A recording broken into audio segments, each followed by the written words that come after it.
or pole margin.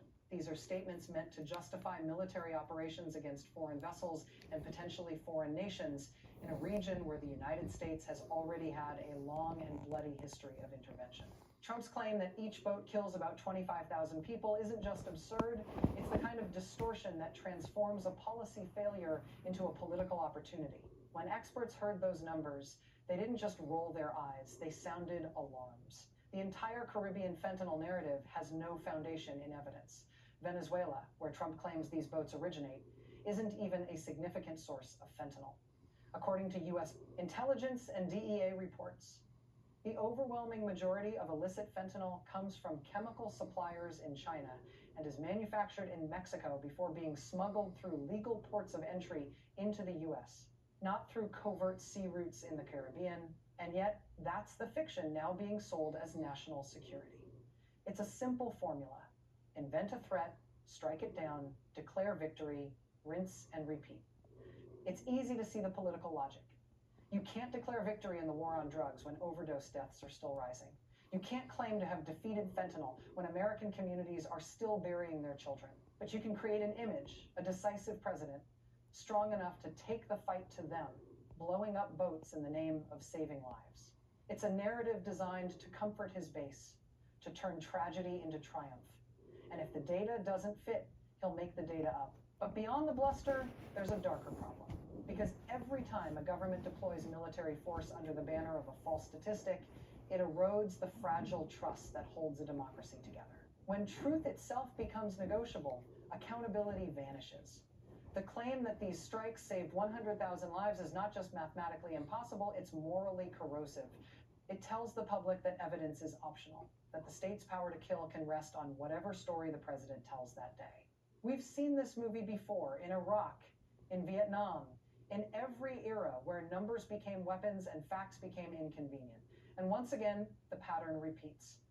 A president in need of a win, a pliant defense apparatus eager to obey, and a media ecosystem too fractured to hold power to account. The overdose crisis, the real one, doesn't need bombs in the Caribbean. It needs treatment, healthcare, and compassion, none of which make for great campaign footage. But for a president who thrives on spectacle, the truth is never as useful as the show.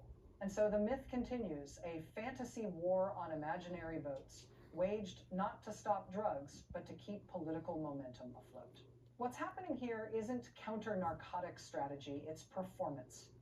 It's the kind of militarized theater that turns the Oval Office into a soundstage and the Pentagon into a prop department. The audience, of course, is us. The script is patriotism. The plot is redemption. And the ending, if no one interrupts, is the quiet acceptance that America's wars no longer need real enemies. They just need ratings. When Trump boasts that his strikes have saved 100,000 American lives, he's not just wrong.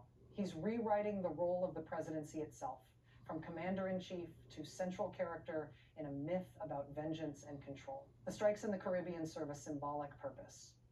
To give the appearance of decisive action in a crisis he has neither the tools nor the temperament to solve.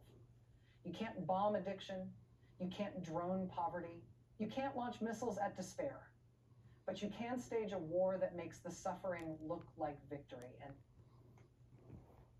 good morning, guys. I just wanted to show a bit of this clip from Rachel Maddow's show. I thought it was very insightful. I've been saying that bombing of the boats from Venezuela was poppycock, as they say. A lie, a big major lie. This is a dangerous, dangerous, dangerous person. And there are some very dangerous, dangerous people behind him. But we have to keep saying, what are they hiding? That they would go to these lengths.